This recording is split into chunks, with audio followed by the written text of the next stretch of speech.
Avis vascular centre మన దేశంలోనే the best varicose vein hospital. అదే మీరు ఇంకా వాళ్ళని అడిగి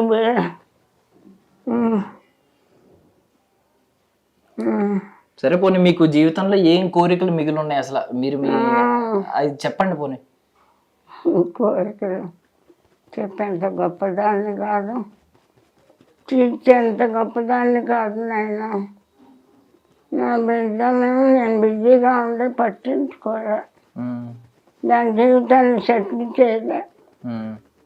తల్లిగా అది నా తప్పు. నన్నే గౌరవంగా చుట్టాల ఎవరు, నా బిడ్డను ఎవరు చూస్తారు? అందుకని నా బిడ్డను సో మాట్లాడలేకపోతున్నారండి మనం. అమ్మ మీరు రెస్ట్ తీసుకోండి. సో చూసాం కదండి అసలు పావల శ్యామల గారి పరిస్థితి ఎలా ఉందో. నెగిటివ్ కమెంట్స్ చేసే వాళ్ళకి మళ్ళీ చెప్తున్నా, అంటే నాకు తెలిసి మీరు చూసారండి negative comments?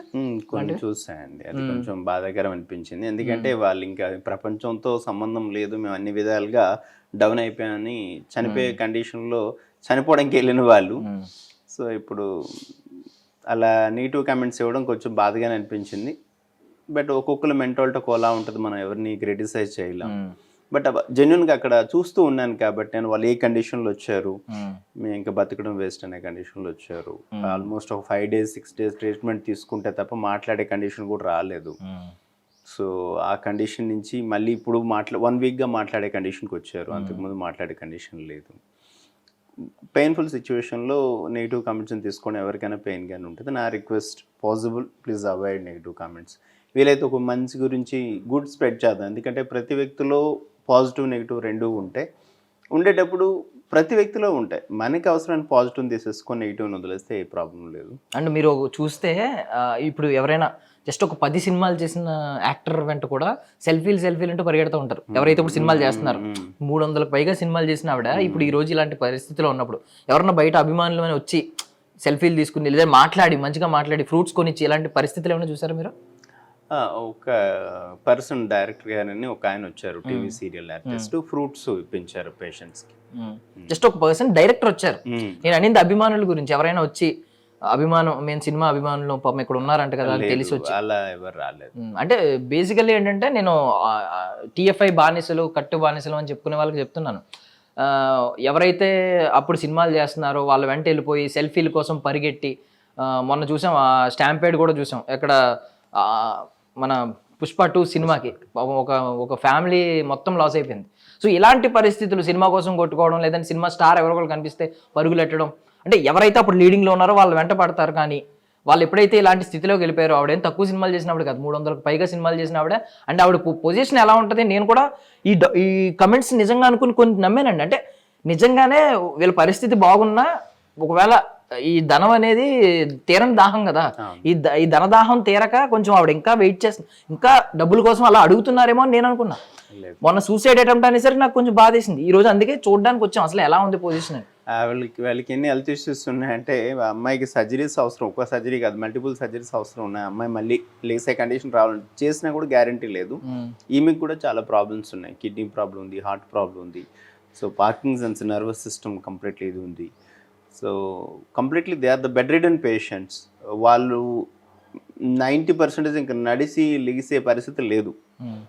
So whatever they can, మనం ఆ బెడ్ మీద మాత్రం వాళ్ళని ట్రీట్ చేయాలి. దట్టు మెడికల్ ట్రీటింగ్ ఉండాలి. నార్మల్గా వేరే ఇంట్లో కానీ ఎక్కడైనా పెట్టుకుని చూసుకునే కండిషన్ లేదు.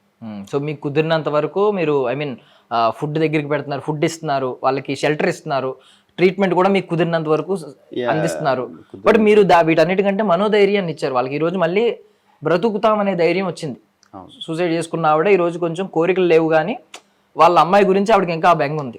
మా అమ్మాయి గురించి బతకాలి, నేను చనిపోతే, నేను ఉన్నప్పుడే మా అమ్మాయి పరిస్థితి బాధాకరంగా ఉంది, నేను చనిపోతే ఇంకా మా అమ్మాయికి అస్సలేమీ ఉండదు అని చెప్పేసి ఆ సఫరింగ్ అనేది మదర్లో ఉంది.